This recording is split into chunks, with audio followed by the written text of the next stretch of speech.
BJP মন্ত্রী সুধাংশু দাসের Facebook post ঘিরে তুঙ্গে রাজনৈতিক দড়ি টানাটানি ও তরজা।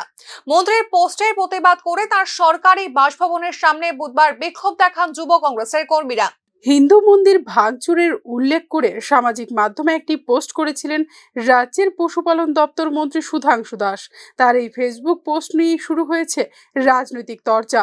মন্ত্রী উস্কানিমূলক পোস্ট করে রাজ্যের যুবকদের উত্তেজিত করে তুলছেন, এই অভিযোগ তুলে বুধবার মন্ত্রীর কোয়ার্টারের সামনে বিক্ষোভ দেখান ও সুধাংশু দাসকে কালো পতাকা দেখান কংগ্রেস কর্মীরা। তবে কংগ্রেসি বিক্ষোভের মুখে বাসভবনে বসে থাকেননি মন্ত্রী সুধাংশু দাস।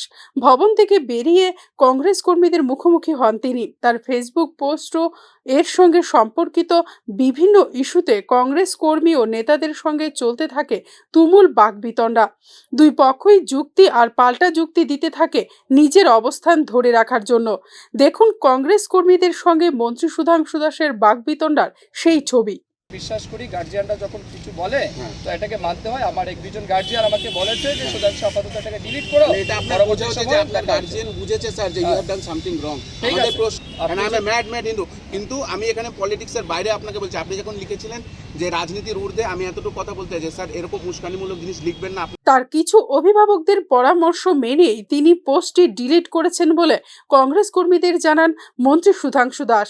পাল্টা হিসেবে যুব কংগ্রেস সভাপতি নীলকমল সাহা অভিযোগ করে মন্ত্রীকে জানান, এই ধরনের পোস্ট করে সাম্প্রদায়িক পরিবেশকে উত্তেজিত করছেন মন্ত্রী।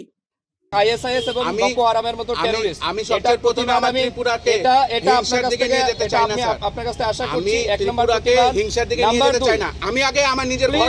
বিজেপি মন্ত্রী সুধাংশু দাসের ফেসবুক পোস্টের জের গড়ায় বিধানসভা অধিবেশন অবধি। হাউজে তর্ক বিতর্কে জড়িয়ে পড়েন কংগ্রেস বিধায়ক সুদীপ রায় বর্মন ও সুধাংশু দাস।